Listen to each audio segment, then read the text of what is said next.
मित्रांनो, तुम्ही जर सोयाबीनवर ही फवारणी नाही केली तर तुमचं उत्पन्न हे सरासरीपेक्षा 2 क्विंटलने कमी येऊ शकतं. कुठली फवारणी ते सांगतो, व्हिडिओ शेवटपर्यंत पहा.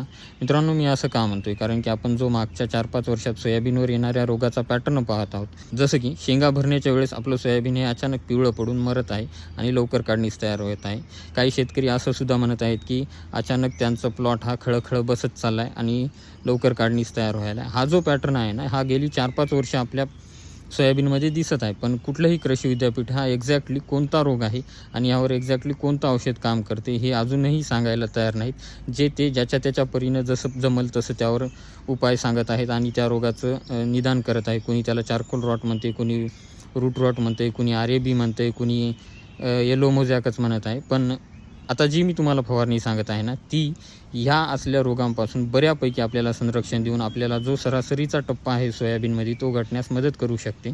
तर मित्रांनो, आता सांगतो की याच्यात आपल्याला कुठले औषध घ्यायचे. तर याच्यात आपल्याला सर्वात पहिलं जे औषध घ्यायचे ते म्हणजे प्रायक्सर बुरशीनाशक. मित्रांनो, हे बुरशीनाशक ह्या असल्या रोगांपासून किंवा सोयाबीनमध्ये येणाऱ्या इतरही कुठल्याही बुरशीजन्य रोगांपासून मार्केटमध्ये अवेलेबल असलेल्या इतर बुरशीनाशकापेक्षा सर्वाधिक चांगले बेटर रिझल्ट ह्या औषधाचे आहेत. त्यामुळे तुम्ही हे औषध डोळे झाकून सोयाबीनमध्ये ह्या फवारणीत वापरू शकता. इथं आपल्याला आणखीन एक कीटकनाशक घ्यायचे ते म्हणजे अदामा कंपनीचं बॅराझाईड.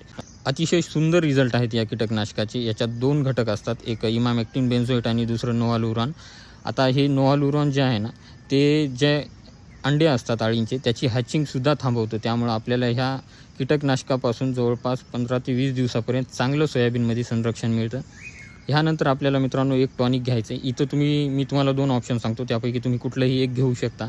पहिलं म्हणजे फनटॅक प्लस किंवा टाटाचं टाटा बहार. ह्या दोन्हीपैकी तुम्ही कुठलंही एक निवडू शकता. आणि मित्रांनो, तुम्हाला जर असं वाटत असेल की तुमच्या सोयाबीनची जास्त हाईट वाढायली आणि फांद्या कमी आहेत, अशा वेळेस तुम्ही ह्या फवारणीत आणखीन एक औषध ॲड करू शकता. ते म्हणजे BASFचं लिओसिन किंवा सुमिटोमो केमिकल्सचं ताबोली.